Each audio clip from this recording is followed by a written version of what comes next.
Balance your trading strategy by adding futures. CME Group helps you manage risk and capture opportunities in all market environments. Capitalize on around-the-clock access to highly liquid global futures and options market across all major asset classes. Just visit your online broker and get started. Plug into valuable educational materials and trading tools and see what adding futures can do for you at cmegroup.com/onthetape. iConnections is the world's largest capital introduction platform in the alternative investment industry. They bring the asset management community together through a membership platform that lets allocators and managers meet and connect both physically and virtually. Over 3,000 allocators and 600 managers are part of the iConnections community, overseeing nearly $48 trillion and $16 trillion in assets, respectively. iConnections first came to our attention in 2020 during the first wave of the pandemic. That's when their first event, Funds for Food, became the largest virtual cap intro event in history. To date, they've donated nearly $2.5 million to charities. They are also the people behind the alternative investment industry's largest and most exciting in-person events. To find out more about iConnections events and members-only platform, visit iConnections.io. SoFi, the all-in-one super app for banking, borrowing, and investing. Earn industry-leading APY, get great loan rates, and trade stocks. SoFi. Get your money right. Banking products and loans offered by SoFi Bank N.A., NMLS 696891. Brokerage and active investing products offered through SoFi Securities, LLC, member FINRA SIPC.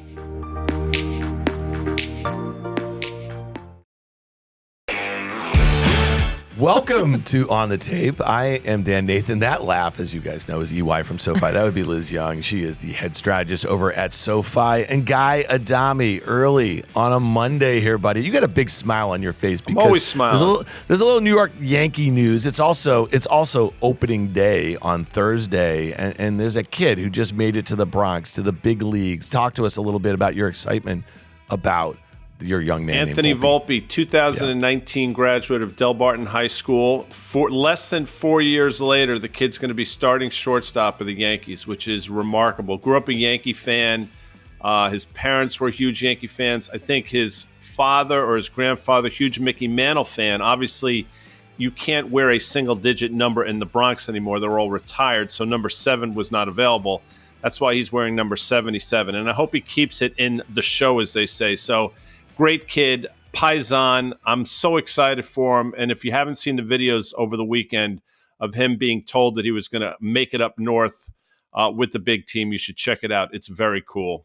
It's pretty cool. And also just to note that your two boys went to Del Barton where he went to high school, which is pretty cool. So we're rooting for number 77 up in the Bronx. All right. We got a lot. This is a Monday. We got a lot. It feels like, 2 weeks ago, Liz, we had the disaster du jour was Silicon Valley Bank. It went under. It was in receivership for 2 weeks. It had gone back and forth talking about what's going to happen to the assets. Will some bank buy it? And it's First Citizens. This is also, Guy, you got to talk to us a little bit about this in a second here. It's a 5-letter symbol. I mean, these are ones, this is kind of a no-go. But Liz, we're getting a little bit of a rally here, okay? So it's really interesting. Like the knock-on effect is that First Republic, which was kind of the disaster of last week, right, if you will, after the Silicon Valley Bank. That stock was trading up 30% on the news that First Citizens Bank was buying Silicon Valley Bank out of receivership here. First Republic was up 30% in the pre-market. Right now, as we record a little after 10 a.m., it's only up 16%. And so we obviously are seeing the major money center banks rally a little bit here. Give me your take on this because, at least the memes on Twitter are suggesting that the banking crisis of 2023 is now over. First of all, I know you want us to be all business on a Monday, Dan, but I need to file a missing persons report for Guy's faux hawk. Usually there's a faux hawk, and we've got like gel. I don't know what's happening he on top of your head. It's pomade. And you were right, EY. You said the brand, and I didn't know. And then I went up and looked, and you were spot on. And it was that one. Yeah. Yeah. But I got my pomade in. But so even Guy's hair is all business today. So we're ready. Okay, so it's not over. If the market thinks it's over, it's not over. We've got, a couple banks got saved, but the last time I checked, having to save banks was not a good sign. Whether the government has to do it or private companies have to do it, this is a situation where I think we've seen maybe more than the tip of the iceberg, right?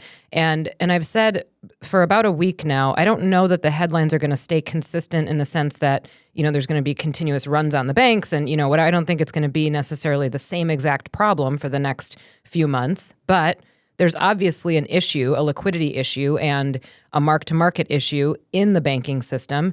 This is not the last that we're going to hear of it. What I find peculiar is that the 5-symbol ticker is trading up so much on a day when they acquired a suffering institution. Usually what happens is the acquirer trades down and the acquiree trades up. So there's a little activity today that I feel like is pointing to maybe over-exuberance, over-excitement. Well, Guy, wouldn't that be that basically, listen, those deposits, and one of the things that Silicon Valley Bank did almost immediately, right, once the Fed and the FDIC and the Treasury and everybody and their mother backstopped them, this was 2 weeks ago, they basically said, we are the safest bank in America right now, so leave your deposits here. So really what First Citizens Bank Corp is getting is basically a backstop for all of those deposits, right? And so, that's why that stock is up 40%. It's a pretty remarkable chart. If you look at the precipitous drop that stock had, we're probably, and I'm guessing now, but we're probably the levels we saw in early February before all this started. So, this company is round tripped. And I watched the CEO this morning, and I'm sure he's a lovely guy. He's from one of the Carolinas. I guess it's North Carolina, which is wonderful. It's all beautiful. But they asked him a question. For example, how are you going to integrate, much different customer base, client base, depositor base with Silicon Valley and your bank? Well, the weather here in Raleigh is beautiful.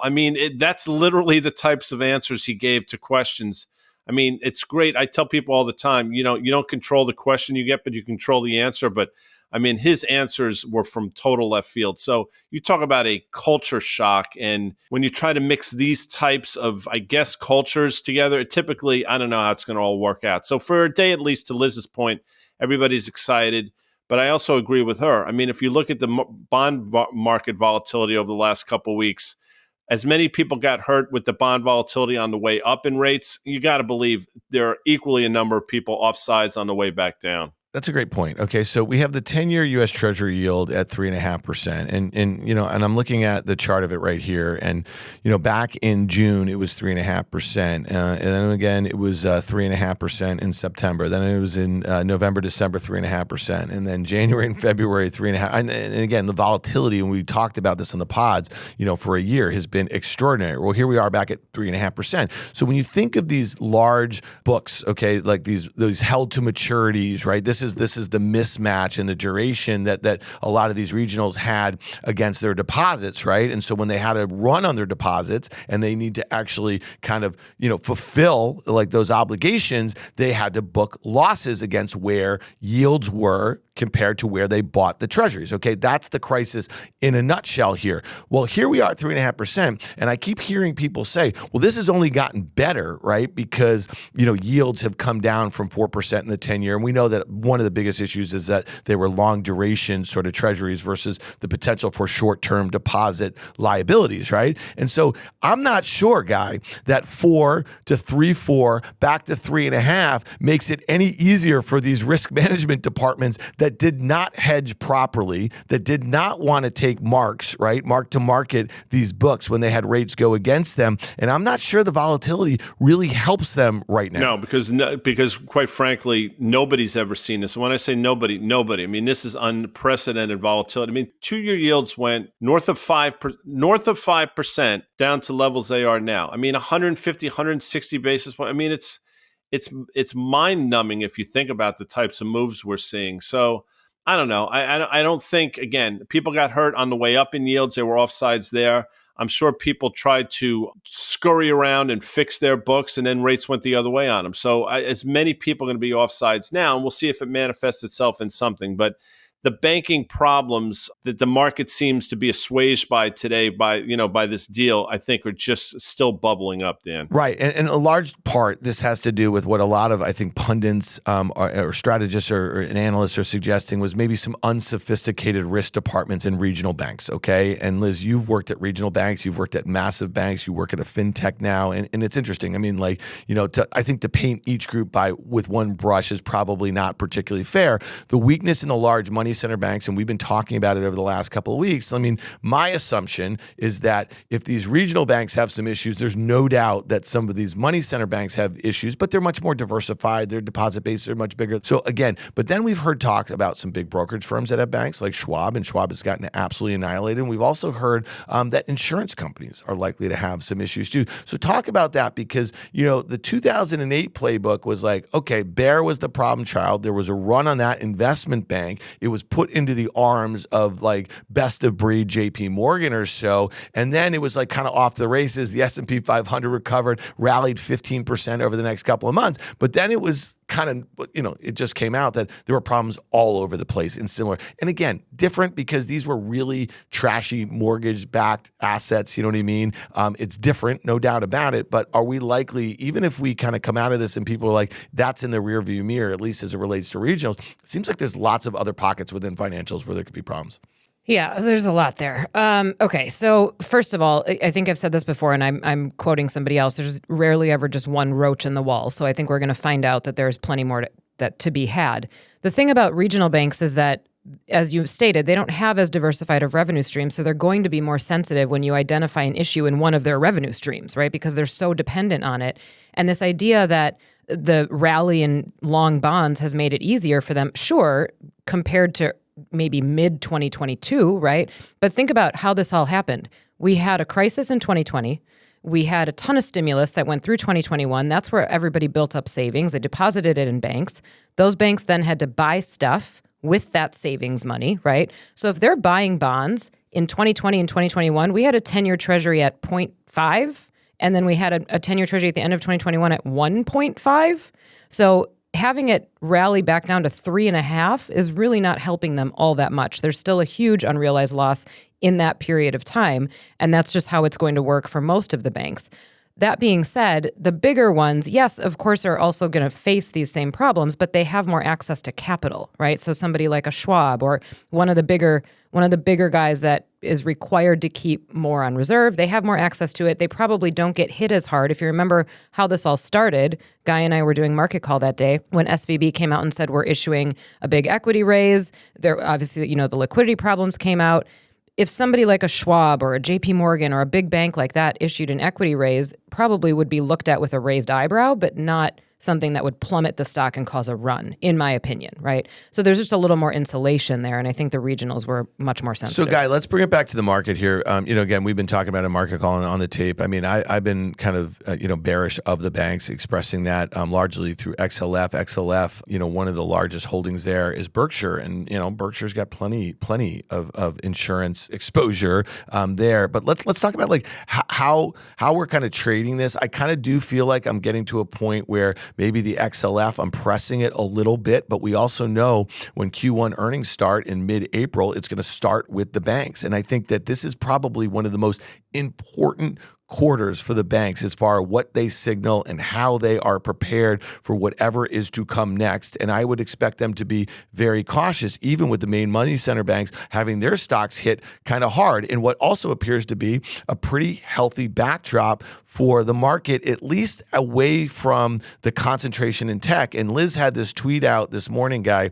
Much of last year's equal weight S&P 500 outperformance versus the market cap weighted S&P was wiped out this month. We're basically back to where we were in April of 2022 with the big names holding things up. So, this is a theme that we've harped on for a while. Does that make you feel more or less bearish that we have 6 or 7 stocks doing all the heavy lifting for the broad market, and we have really important sectors in the market acting very poorly? Well, what's that statistic I saw? Apple and Microsoft are now 13% of the S&P 500, which is a pretty remarkable number. Of course, that gives you, I think it gives you, if nothing else, I mean, it's got to be reason for pause or concern that, again, the heavy lifting is being done by so few stocks. In terms of the XLF, as we're sitting here, it's trading 31 and a half thereabouts. I mean, I think 29.60 was a recent low. So it's not like it's exploded higher.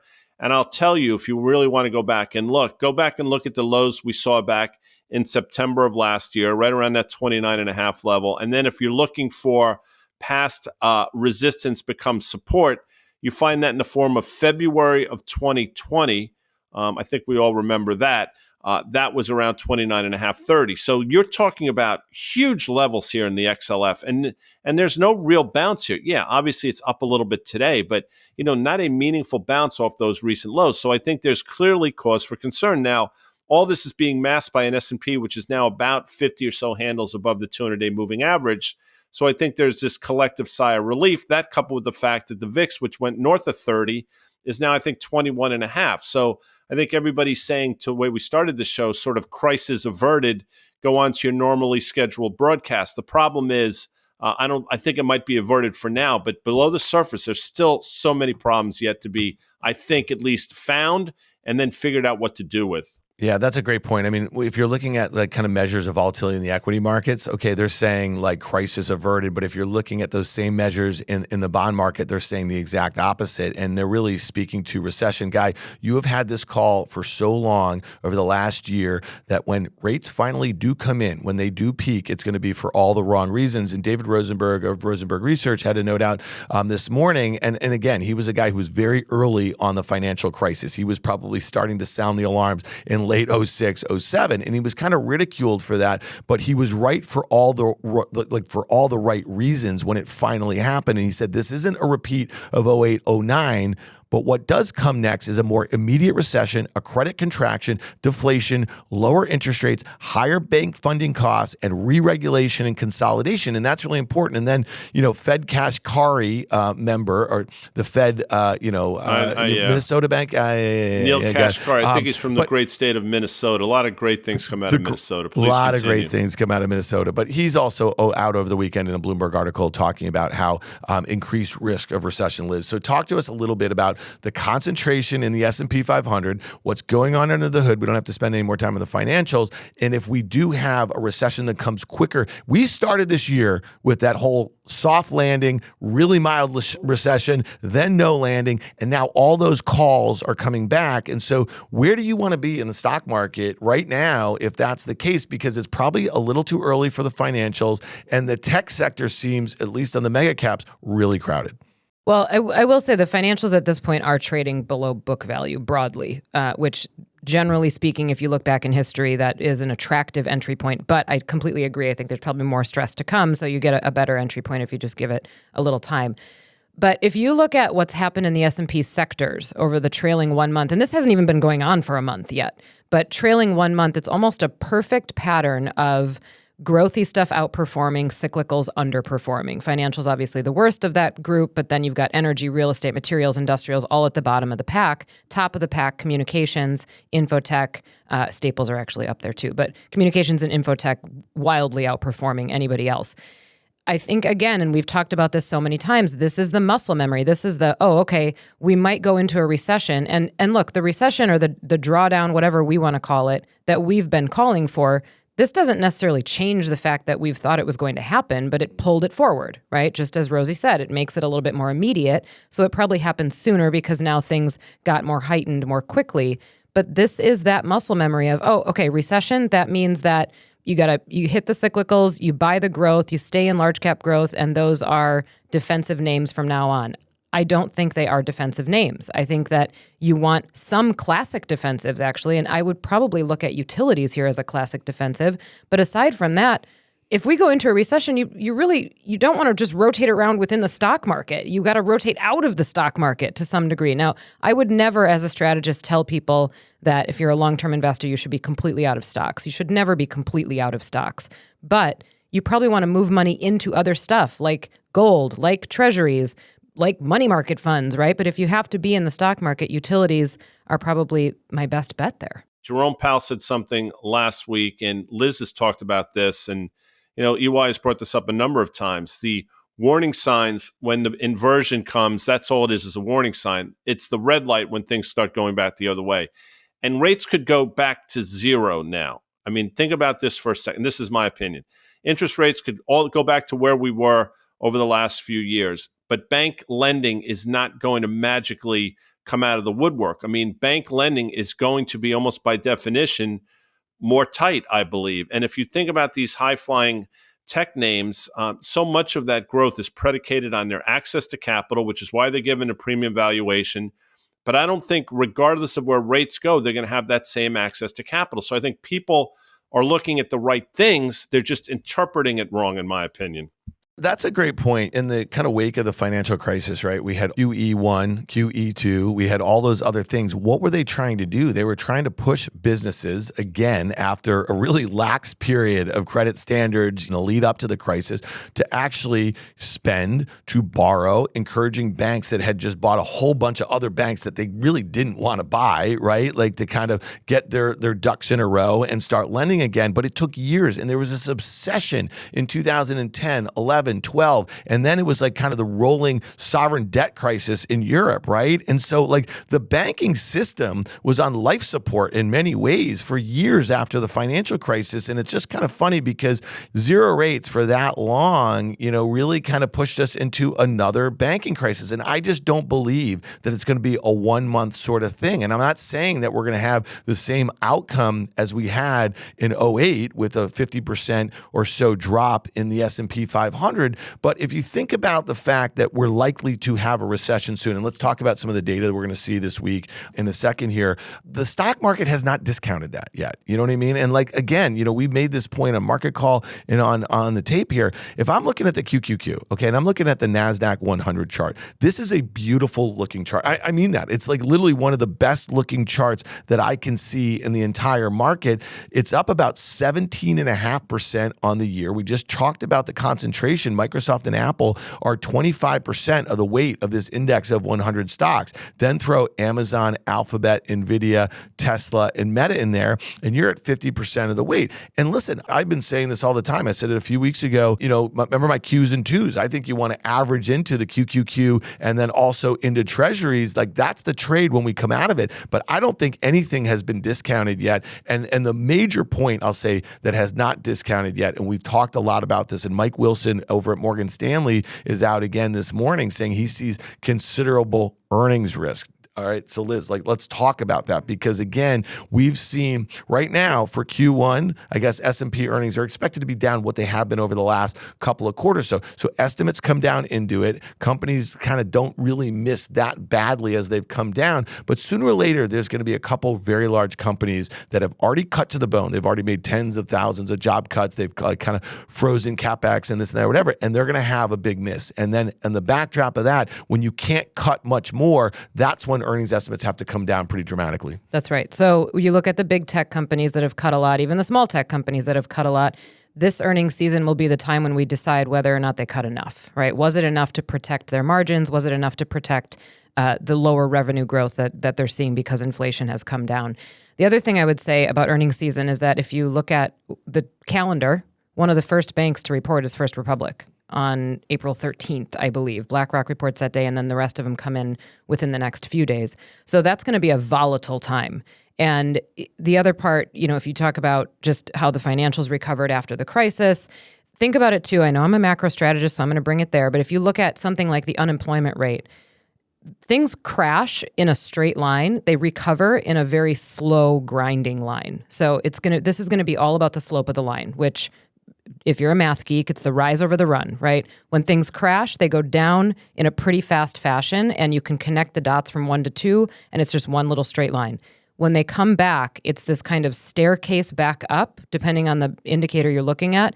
That's how this is going to go. And at least in my opinion, that's how this is going to go. We haven't seen that big crash yet. We've seen it in little parts of the market. We haven't seen it broadly, and we haven't seen it in economic data. I think we are on the verge of seeing it. And frankly, I'd rather let's just get it over with, right? Just be done with it. Like almost in April, let's just get it done and then start that slow grind back up. Think what the ECB had to do last week, and Liz talked about this as well. I mean, she has mentioned a number of times that the inflation problem they have there is greater than the inflation problem we have here. Yes, I agree with that. But in the wake of everything that happened in our banking system, and then subsequently the news you heard from, let's say, Deutsche Bank and a couple of the Swiss banks out there, That was all out in the ether. And the fact that the ECB moved 50 basis points in the wake of all that, realizing what they were contending with, I mean, that to me speaks volumes. And again, whatever happens here, we've already made the move in rates. Those effects have not been felt yet. People think that if the Fed pauses now,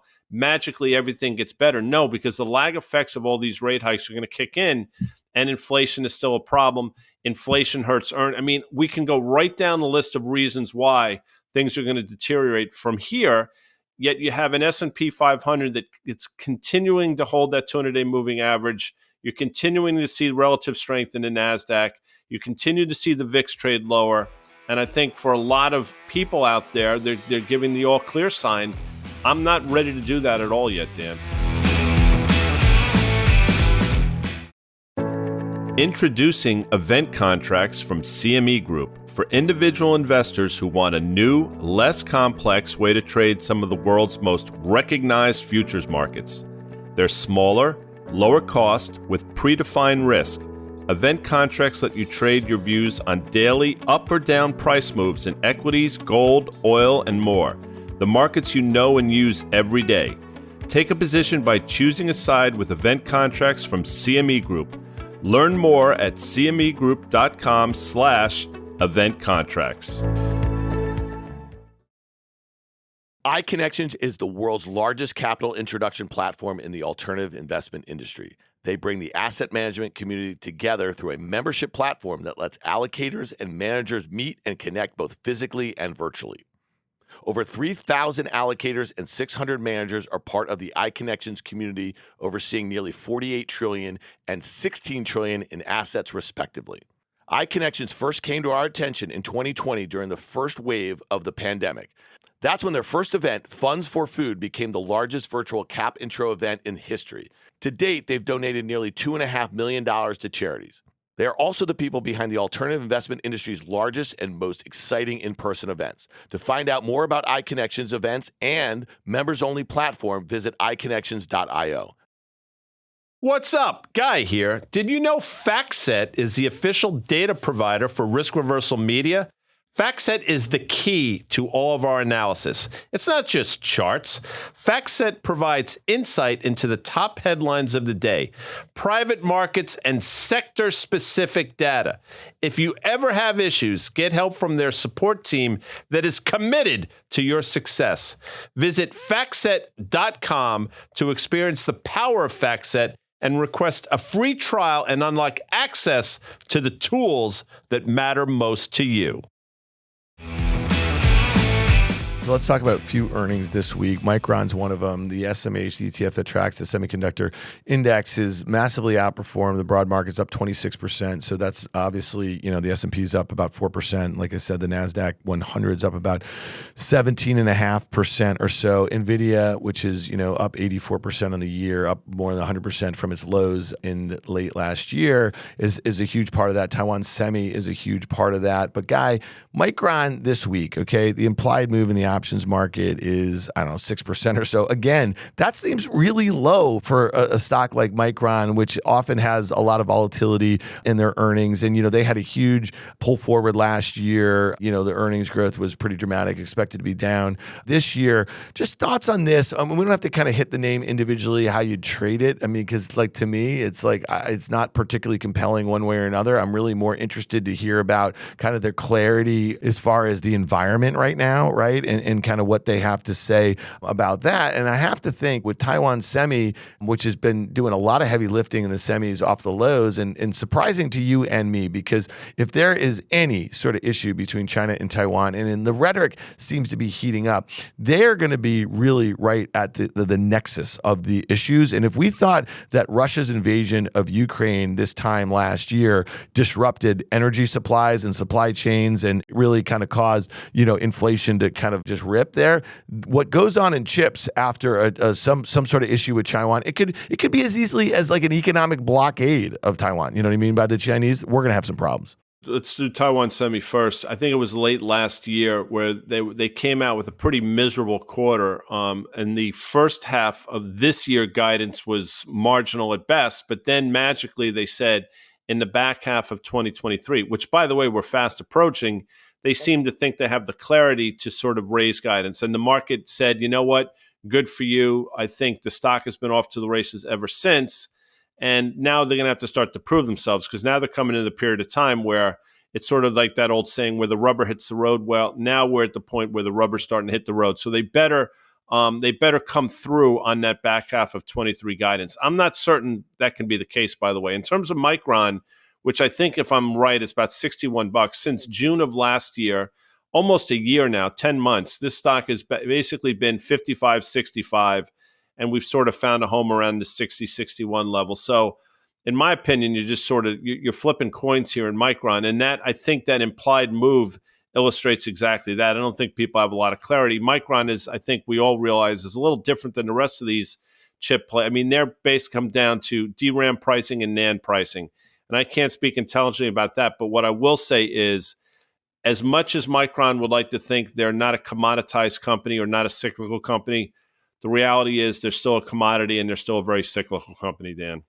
Yeah, very much so, and meant to, early cycles sort of play, and I think that's one of the reasons why you've seen the outperformance this year in the semiconductors, because again, the calendar turned, and for some reason, I think the powers that be said, the recession's not happening and the bear market's over as we started this year, and I don't think that's been really clear. But Liz, couple pieces of data this week that you want to focus on. At the end of the week, we have PCE. We know the personal consumption expenditures. That is the Fed's favored inflation sort of reading. We also have consumer confidence, and that's going to lead us to another name reporting this week, which might be kind of interesting, which is the Lululemon, which we know that, Guy wears the pants, and you were kind of probably head to toe most of the weekend. Quick clarification. No, I do not wear, I think they call them joggers, if I'm not mistaken, but I do wear the boxer briefs, and they're fantastic. Everybody should embrace them. Overshare, maybe a overshare. So Liz, like PCE, is this going to be a market mover? And I know you're focused also on consumer confidence. Yeah, so I do think PCE will be more of a market mover than consumer confidence. Consumer confidence is what somebody like me will watch, and I'll tell you why. So we've got two measures of consumer sentiment / confidence. One of them is the Conference Board one that we'll get this week. The other one is the University of Michigan. The biggest differences between them is just the way they ask the questions.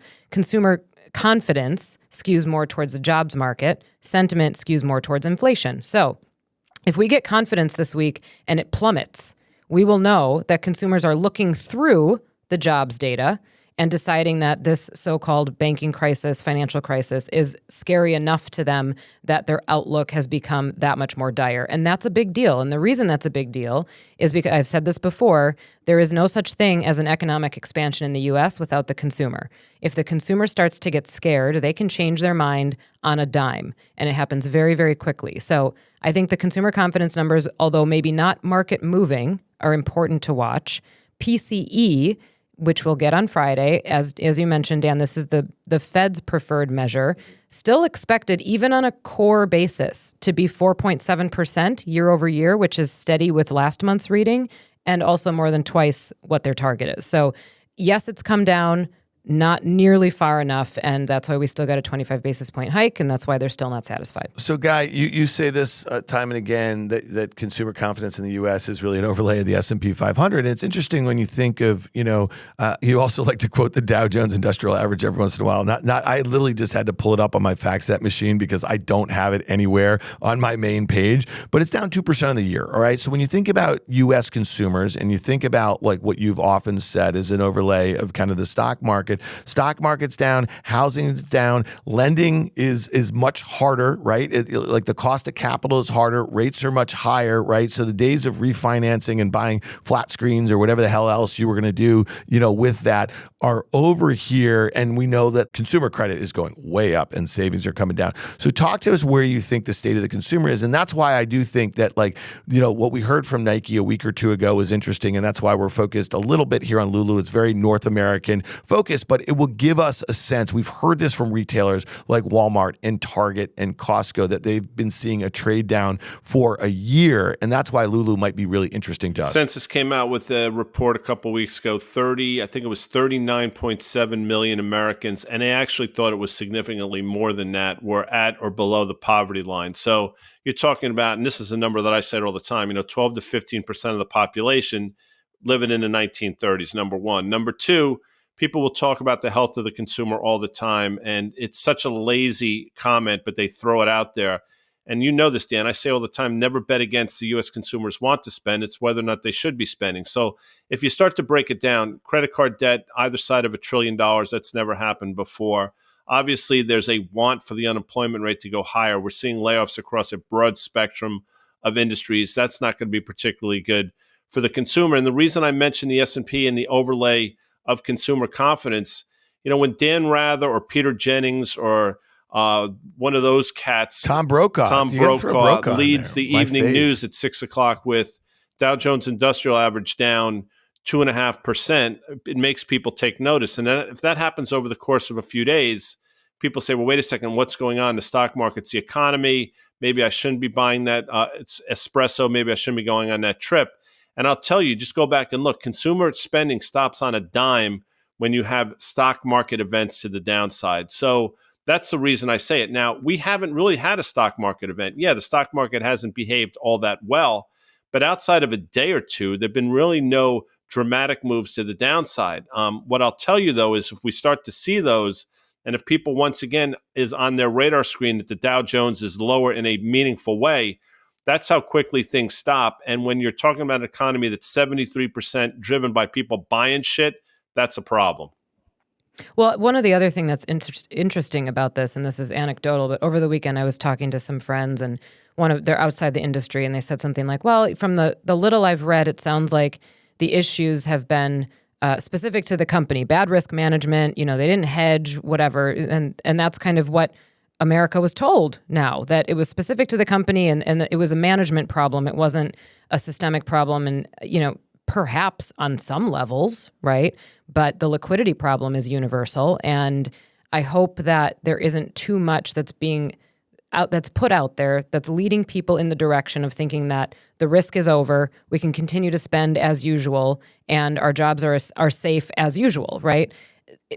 In some sectors, yes, that's probably true. But this was not just a unique situation that we're not going to hear about again. Yeah, and we just talked about this, but where were some of the early jobs cuts? They were coming from major, large, like tech companies, big platform companies, a lot of private tech companies, right? So this was happening in 2022 as the cost of capital's rates were going higher, and then we were seeing the kind of aftermath of the pull forward during the pandemic, so the deceleration in a lot of the trends there. And so it really was this kind of little banking crisis, which was, a shot across the bow for a lot of companies. And we've talked about the underperformance of late in the Russell 2000 in small caps who actually have a harder time accessing capital. So here's what happens next on the other side of this is that if this is, and Guy, you've mentioned this on many times of late, if this were to kind of move into some sort of credit situation, right, where smaller companies start defaulting, or whether it's commercial real estate or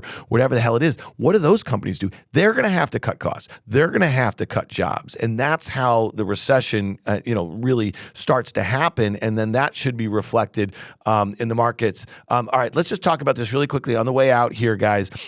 Keep an eye on two things that I'm focused on right now is the KRE, which is the KBW Regional Bank Index. Now it's only up 1% on the day. That FRC that was up 30%, off the Silicon Valley Bank news with First Citizens is only up 13%. Okay, so keep an eye on that. If the regional banks go down on the day, and really I think it's going to set the tone for the week. And then to Liz's point about the concentration of those handful of names in the S&P 500 that make up 25%, and they make up 50% of the NASDAQ 100. Well, I'm starting to see semis down on the day. I see Google down 2%. I see Microsoft down 0.5%. I see Apple down 0.5%. I mean, if you see regional banks and financials go down with tech, then that's kind of lights out for the market. Guy, thoughts on that? Yeah, real quick before we get out of here. I mean, since we started so people understand this will drop today, Monday in the afternoon, but we start doing this at 10 a.m. And since we started doing this 10 a.m. on the East Coast, the HYG, which again,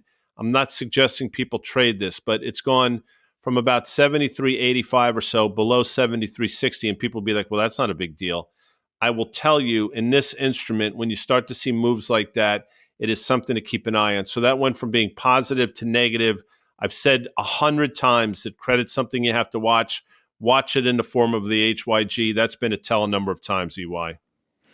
One of the other things, literally as Dan said that, the NASDAQ turned negative marginally. And something else that's interesting, I think about relationships all the time, not people relationships, although I think about those Are we two. good? Are we good? Yeah, I think we're okay. Okay, good. Yeah. But the 10-year Treasury yield has dropped, and it was at the same time that the NASDAQ was coming down. So this was not a situation where it was like yields are down, that's good for stocks. I think something's afoot. Something's afoot. All right, people. Well, that is our Monday edition of On the Tape. We thank Liz Young, that would be EY from SoFi, for joining us as always on Mondays. And Guy Adami, without his faux hawk, he's all fired up. I'm going to make a prediction, Volpe. by the way. And typically my predictions come true. You ready for this one? Yeah. Oh, boy. The baseball season, as you said earlier, Dan, starts in earnest this week. Correct? Yeah.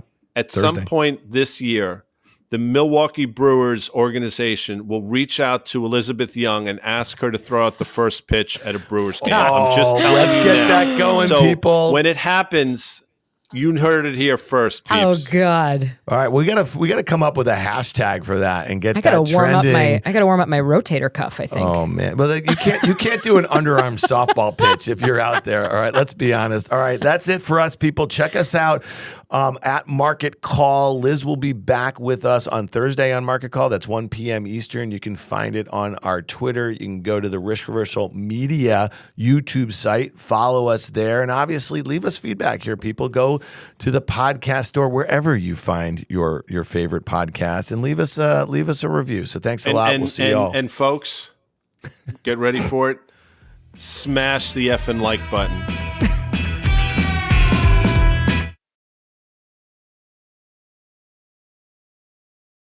Thanks once again to CME Group, iConnections, and SoFi for sponsoring this episode of On the Tape. If you like what you heard, make sure you hit follow and leave us a review. It helps people find the show, and we'd love hearing from you.